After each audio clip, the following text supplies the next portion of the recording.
Your brain has exactly one job: keep you breathing long enough to pass on your genes. Most days, it delivers. Today, we're meeting 15 people whose brains clocked out early. No villains here, just gravity, voltage, and spectacularly bad ideas. Stick around, because the science behind each one might genuinely save your life. Lesson 1. Confidence is not a safety harness. Number 1. A 20-year-old in Taiwan wants the perfect sunset shot. And honestly, who doesn't? I've climbed a kitchen chair for a better Wi-Fi signal, so I get the instinct to gain a little height. He scans the horizon and picks his vantage point, a high-voltage transmission pylon. He starts climbing, and here's the thing he doesn't know, the thing that turns this from a bad idea into a fatal one. He never has to touch a wire. Electricity is impatient. It wants the ground, and it will use whatever conducts best to get there. Your body, roughly 60% salt water, is a far better path than dry air. So when you get close to lines carrying hundreds of thousands of volts, the current doesn't wait for contact. It can arc, leaping across an air gap to reach you. As he reaches the top, phone up, framing the orange sky, he's already inside that gap. The danger zone around high-voltage equipment is bigger than your arm. And nobody tells you that because the people who learn it usually don't come back to explain. What happens next takes a fraction of a second. The current finds him, rips through his chest, and reaches his heart, where even a fraction of an amp can throw the muscle into ventricular fibrillation, a useless quiver instead of a pump. The shock blows him off the tower. He falls to his death. And then, the part that sounds invented, the surge passing through his body reportedly sparked a wildfire. One man, one photo, and now the fire department is filing a report. This is why utility crews keep a documented minimum approach distance and wear insulated gloves rated for the voltage. They respect the gap. The takeaway is almost insultingly simple. And it's the one he needed 30 seconds earlier. If you want a sunset, climb a hill. Hills have never electrocuted anyone, and they don't burn down the neighborhood when you stand on them. Number 2. Eric Vista, 29, is at a zoo in the Philippines, and he spots the perfect photo op, a big dramatic crocodile statue, perfectly still, just sitting there in its enclosure. He climbs the fence. He drops down inside. He's lining up the selfie. And I want you to hold one question for the next 60 seconds. Because everything in biology was already screaming the answer, and he wasn't listening. Statues don't have that faint, oily sheen of living skin. Statues don't breathe. And crocodiles specifically have a tell most people never think about: their eyes. Behind a croc's retina is a reflective layer called the tapetum lucidum, the same thing that makes a cat's eyes glow in headlights, which means in low light their eyes shine back at you. A statue's eyes do nothing. A predator's eyes track you. The statue was a 15-foot saltwater crocodile named Lele, and she had been tracking him the whole time. Now, the science of why this was nearly the end: saltwater crocs have the strongest bite force ever measured in a living animal, around 3,700 pounds per square inch, against a strong human's 150. They don't chew. They clamp, then perform the death roll, spinning their whole body to twist flesh apart. So when Lale's jaws closed on his arm, brute strength was never going to free him. She thrashed him for 30 minutes. Let that number sit, biting into his arm, then his thigh. And here's where it could have ended, except a handler climbed in, hit the crocodile with a chunk of cement, and pried him loose. He lived. 50-plus stitches, but he lived. And the lesson is almost a rule for life. When something is large, ancient, and toothy, your default has to be alive and dangerous, not probably decorative. The cost of being wrong is wildly lopsided. Assume the statue is real. Worst case, you look a little silly. Assume the croc is fake, and you're doing math on 50 stitches and one very brave man with a rock. Number 3. Two people stand maybe 20 yards apart on a patch of grass. No pads, no helmets. A phone is recording. On a signal, They sprint directly at each other full speed and collide. This is Run It Straight, a challenge that went viral as harmless fun. And to understand why a 19-year-old in New Zealand stepped onto that grass, you have to understand what the internet had quietly hidden from him. There is no safe way to play it. Watch the physics build as they run. Each person hits maybe 11 to 13 miles per hour, so they meet with a combined closing speed that can top 20. Now here's the part nobody films.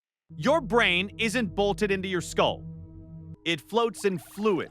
When your head stops suddenly, your brain keeps moving and slams into the inner wall of the skull, then rebounds and strikes the opposite side. The coup-contra-coup injury. Worse. The rotation shears the long, delicate nerve fibers called axons. That shearing is the concussion. In the violent cases, it's fatal swelling and bleeding. All of that is loaded into the half second before impact. They collide.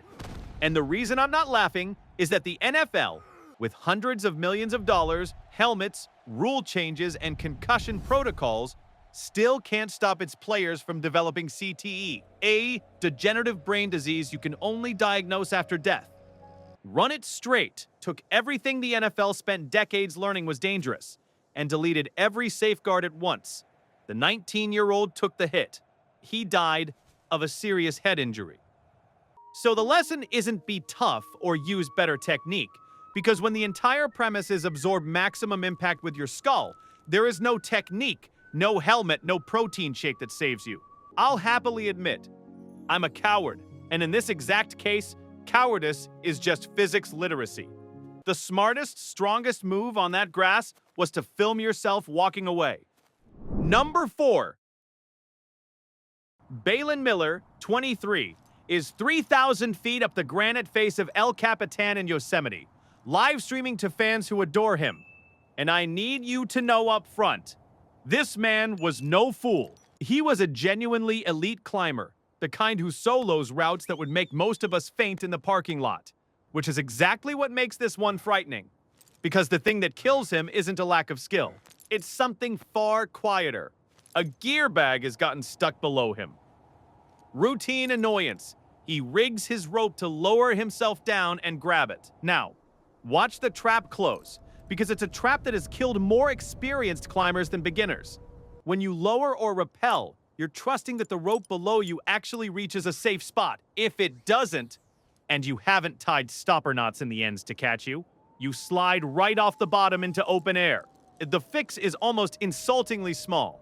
A knot in each end, 2 seconds, the climbing version of checking your mirrors.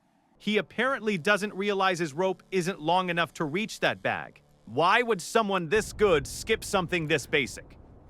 Because of a thing called normalization of deviance. When you've done a task safely 1,000 times, your brain quietly downgrades the threat, and expertise builds speed. And speed skips steps. The most dangerous moment for any expert isn't the hard part. It's the routine part they've stopped respecting. The short lower. The quick retrieval. The I'll just be a second. He lowers past the end of his rope and falls. On camera, his fans watch. And that's the lesson that flips this whole video on its head. Competence is not immunity.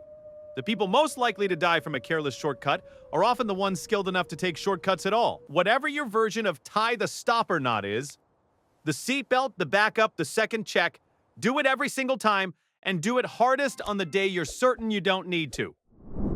Number 5. 4th of July in Chicago. Earl Laurie, 34, a dad of 2, lights a mortar-style firework and waits for the boom. Nothing. A dud. And now he's facing the single most relatable, most dangerous decision in this entire video. Because the thing didn't work, and every instinct in the human body says go look at it. I've peered into a jammed toaster like it personally insulted me. The difference is that a toaster can't fire a flaming shell into your face. Here's what's actually happening inside that quiet tube, and why dud is a lie. A mortar launches its shell with a charge of black powder. If the fuse is smoldering slowly, you don't have a failure. You have a delayed ignition. The powder is still burning, just not fast enough yet. The shell can fire seconds, even tens of seconds after you've given up on it. So as Earl leans over the mouth of the tube to investigate, the countdown he thinks has ended is still running. It fires. That shell leaves the tube at well over 100 miles per hour, and the tube does exactly its job. It focuses every bit of that energy straight up into the one place his curious face now occupies. It isn't only the impact. It's the explosive overpressure and the burning shell tearing through soft tissue and bone. He's killed instantly. And it's worth knowing he's far from alone. Consumer Fireworks send thousands of Americans to the ER every summer, with the head, face, and hands taking the worst of it, and alcohol involved in a huge share, dulling both the judgment to lean in and the reflex to pull back. The rule the professionals live by is blunt. A dud is never dead. Wait a long time, 15-20 minutes minimum, then soak it in water, and never ever put your face over it. Treat a misfire like a sleeping animal you assume is faking. The smartest thing Earl could have done was the laziest thing imaginable. Walk away, grab a drink, let the water bucket win. Boredom would have saved his life. Number 6. 3 hikers stand at the edge of a marked exclusion zone on Mount Dukono in Indonesia. A 4-kilometer no-go ring around the active crater. Signs. Official warnings that have been repeated for months, and they make the call that a certain kind of confident person always makes it a barrier. That the sign is more of a suggestion. I'll cop to it myself. I've peeled a wet paint sticker just to test the theory. But the consequences of ignoring a sign live on a sliding scale, and active volcano sits at the very far, very unforgiving end. As they walk past the markers, here's what they can't see and the geologist could. That sign isn't there to ruin a hike. It's there because a team with seismometers watched the groundswell and the tremors climb and concluded this specific patch of Earth might violently disassemble itself. A volcano tells you it's about to go. It just tells you in a language you need instruments to read, which is precisely why the experts draw a line and beg you to stay behind it. And then the mountain does the thing it had been promising. It erupts. The killer here usually isn't lava you can outrun. It's the pyroclastic flow, an avalanche of superheated gas, ash, and rock that can move at over 100 miles per hour and reach around 1,000 degrees Fahrenheit. You can't outrun it. You can't hide from it. And even before the blast, there are invisible threats.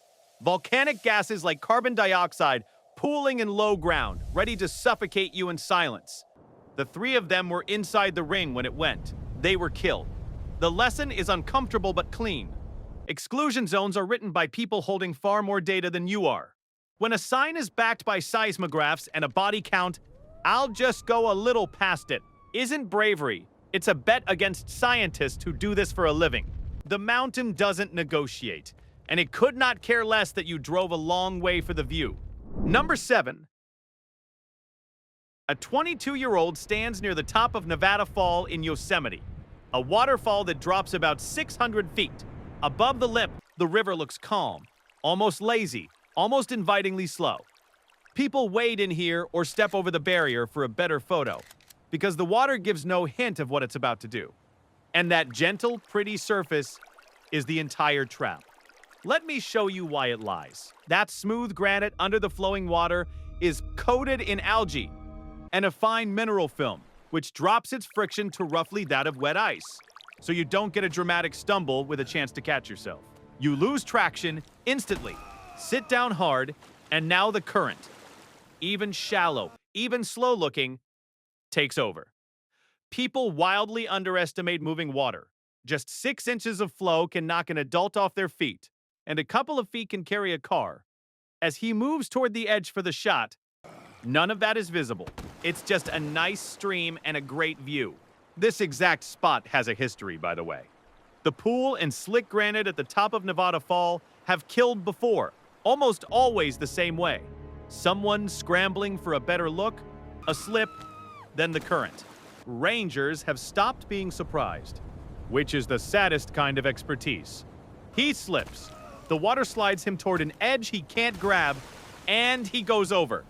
600 feet is enough to reach well over 100 miles per hour before impact. There is no surviving the bottom. The barrier he ignored wasn't being dramatic. It was placed exactly at the line where slipped becomes fatal. And the lesson is about disguised risk. Your brain evolved to fear obvious threats: a growling dog, a visible drop. It's terrible at fearing a calm stream sitting on a frictionless ramp above a lethal fall. So when a park puts a railing between you and a view, assume the railing knows something your eyes can't. The photo from behind it is nearly identical. The outcome is not. Number 8. A crowd is cheering. In the middle of it, Thanakarn Kanti, a 21-year-old Thai influencer who performed as Bank Lester, is holding a 350-milliliter bottle of whiskey and a deal. 30,000 baht, real money, to drink the whole thing on camera, fast. He tips it back. The crowd loves it. And here's the part the cheering crowd doesn't understand. The part that decides whether he walks away. Your body has a hard, non-negotiable speed limit on alcohol, and no amount of cash raises it. Your liver processes alcohol at a fixed rate, very roughly 1 standard drink an hour. Slamming a third of a liter of whiskey dumps a massive dose into your blood almost instantly, far faster than the liver can touch it. As blood alcohol climbs past about 0.3%, alcohol, a depressant, starts switching off the automatic systems in your brainstem that run your breathing and your heartbeat. And here's the cruel timing detail. The alcohol keeps absorbing from your stomach after you finish, so your level keeps climbing even once the bottle's down and you feel fine. The worst is always still coming when the cheering peaks. He finishes. He takes the win. And then it arrives. He vomits, collapses, and dies of acute heart failure. That delay between the triumph and the collapse is exactly what makes chugging challenges lethal.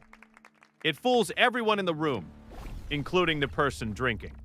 The vomiting is the body's last defense, and if you're too sedated, you can drown in it. I'm not going to pretend being broke doesn't make risky money look reasonable. I've done undignified things for far less than 30,000 baht. But the lesson is simple and unglamorous. There is no safe technique for racing alcohol into your body. The reward was a single payday. The price was everything that came after.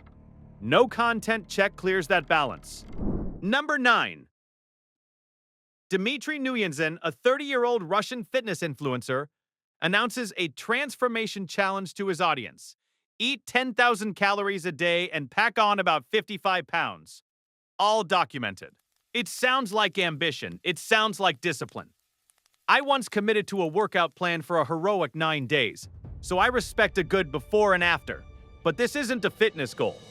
It's an uncontrolled medical experiment with no doctor and an audience, and his body had opinions he was about to ignore.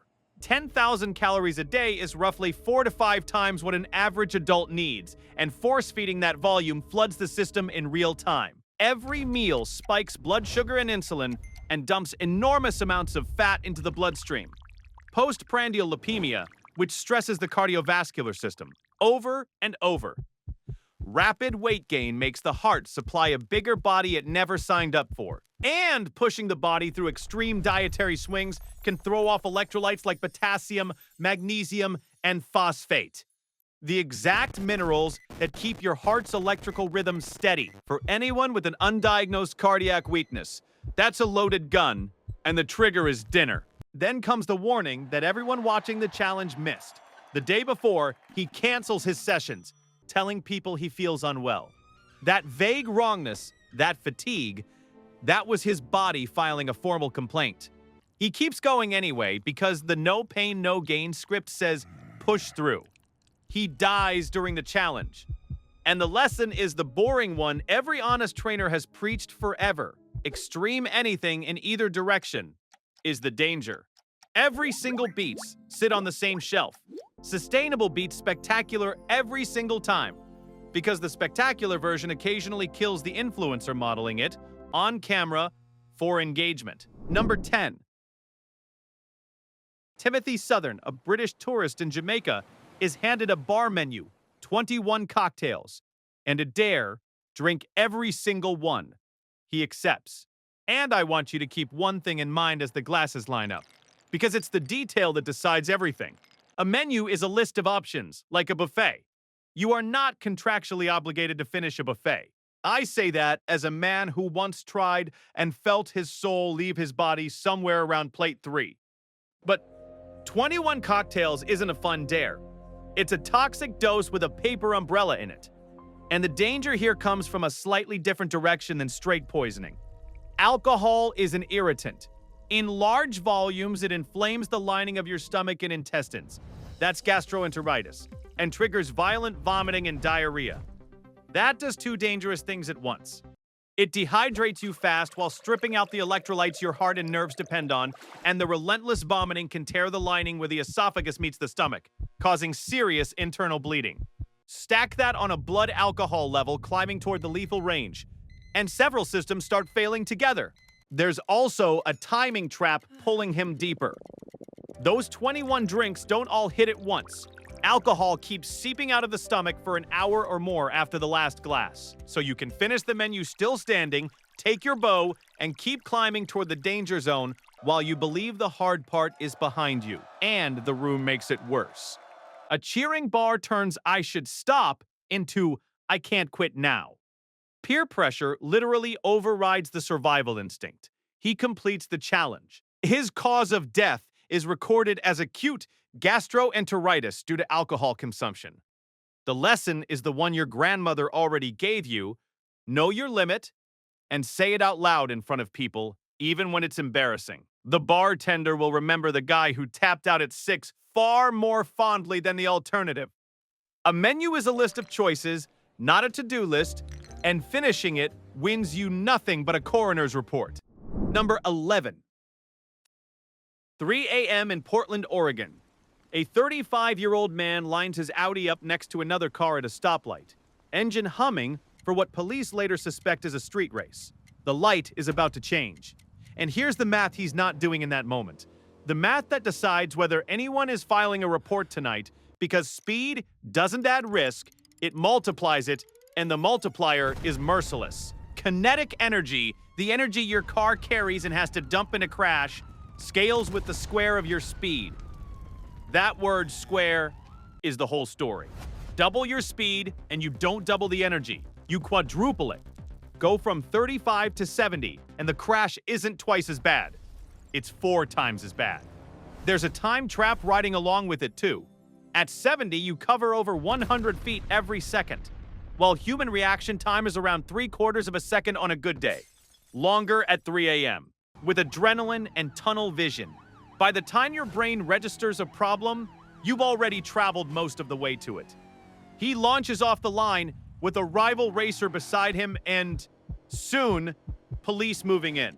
Now, add the immovable object, a utility pole doesn't crumple, doesn't give, doesn't share the load. In a pole strike, your car has to absorb all of that quadrupled energy in a fraction of a second across one tiny point of the chassis.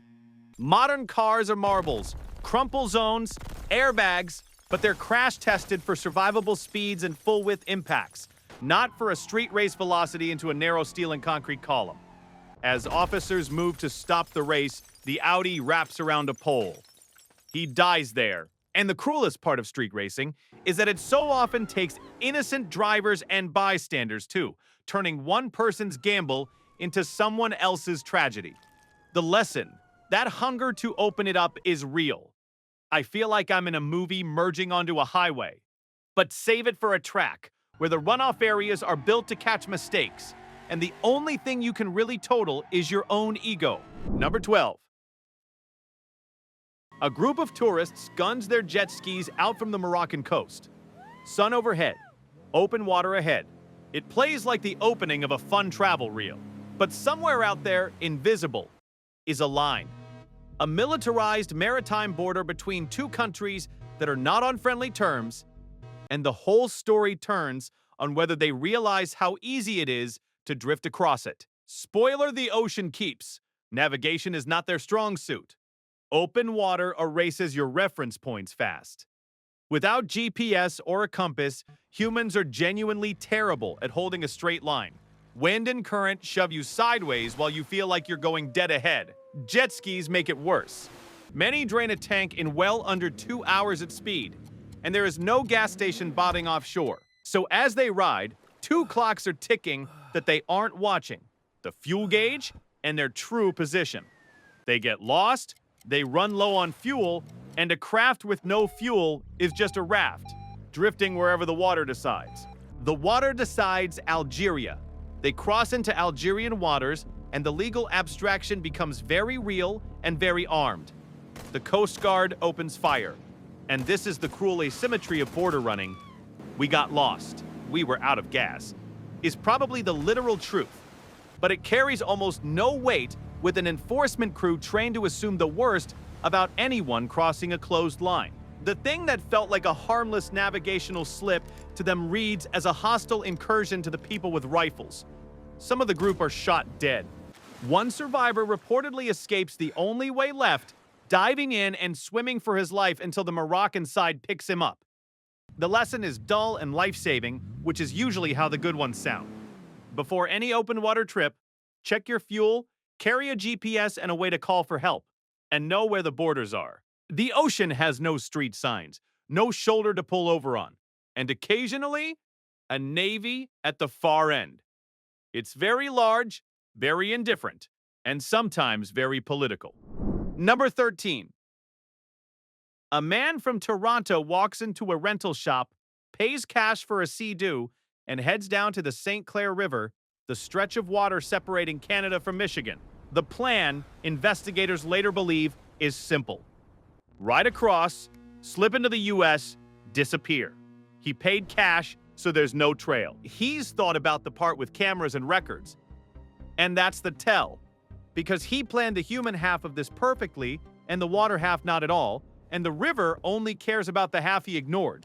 From shore, the St. Clair can look like a calm, wide gap. Underneath, it connects two of the Great Lakes and moves a serious volume of cold water.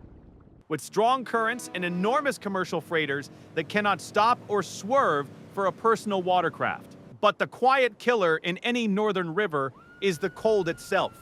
Cold water pulls heat from your body about 25 times faster than air. Fall in, and the first hit is cold shock, an involuntary gasp that can make you inhale water, then hyperventilation you can't control. Within minutes, your muscles cool and simply stop responding. Swimming failure, long before classic hypothermia even arrives. People drastically overestimate how long they can function in cold water. And that overestimate is exactly the gap he's riding into. We don't get to watch his crossing. What we know is how it ends. The Sea-Doo is found abandoned on the U.S. shore. The machine made it. Whether he did, the river isn't saying. And that silence is the whole point. He obsessed over the obstacle he could see coming, getting caught, and ignored the one that actually decides these things: the water. The lesson, stripped of the legal drama: improvised water crossings are a category of bad idea all their own. Currents, freighter traffic, cold water physiology, and a borrowed machine you've never operated. Anyone can end you. And he stacked all four. Whatever the destination, the water doesn't check your paperwork.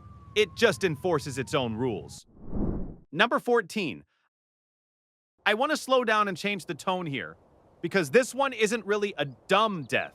It's the thin margin death that could happen to a lot of us. And that's exactly why it belongs in this video. Juliana Marins, a Brazilian traveler, is hiking Mount Rinjani, a volcano on Lombok. She's not doing a stunt. She's not chasing clout. She's on a popular guided trek that thousands of people finish every year. And that ordinariness is the danger nobody warns you about. When a trail is busy and plastered all over Instagram, your brain files it under tourist activity, not exposed ridge above a 1,000-foot drop. But the path to Rinjani's summit runs along narrow volcanic scree, loose gravelly rock that behaves like ball bearings underfoot. It offers almost no friction. It's the surface that drops even experienced hikers. So the margin between fine and gone is one bad step on terrain that looks like a walking trail and behaves like a slide. She slips off the path and falls roughly 300 meters. And here's where the mountain's remoteness becomes part of its lethality. Once someone goes over an edge in high technical volcanic terrain, rescue is brutally slow. Teams have to descend difficult ground, Weather changes fast at altitude, and every hour cuts the odds, especially with cold nights and injuries. A days-long rescue effort tries to reach her. It can't get there in time. She dies on the mountain. The lesson is the most human one in this whole video. You don't have to do anything stupid to be in danger. You just have to stop respecting the edge because the place feels safe and the view feels earned. Stay back from drop-offs. Watch your footing on loose ground. Go with reputable guides. And remember that popular and safe are not the same word. Some of these stories are about foolishness. This one is just about how little margin we sometimes have, and why that margin deserves your full attention. Number 15. We end where so many of these begin. A person, a phone, and a waterfall. A 55-year-old tourist in Thailand climbs to the 4th tier of a waterfall, lifts his phone, and frames a selfie. No stunt, no dare. A grown adult who just wants a nice picture. And in the simple act of raising that phone, he has, without knowing it, switched off two of his most important safety systems at the worst possible moment. Look at what the phone does.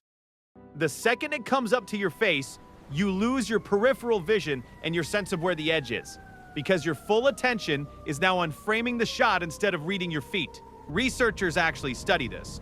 Selfie deaths are a documented field now, with hundreds of fatalities worldwide, and the same factors show up again and again: height, water, and a person whose entire focus is the screen. He's standing in all three at once, and under his feet is the same trap from earlier in this video. Flowing water grows a film of algae and mineral slick that drops the rock's friction to near ice, on an angled, uneven surface. While his arm is out for a balance he no longer really has. He slips.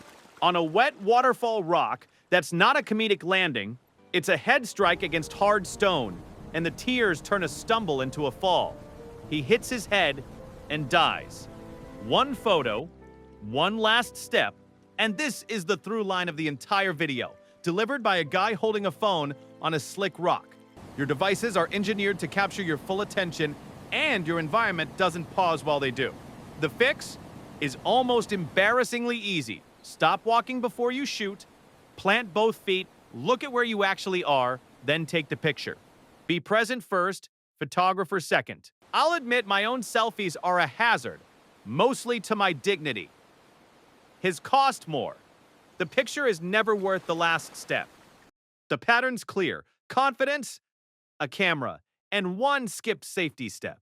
Your brain is good, just give it a half second to do its job. If this might save one person, hit subscribe so the next one finds you too. And if you think these were rough, wait until you see what people do with power tools and zero plans. That DIY disaster video is right here. Stay smart out there.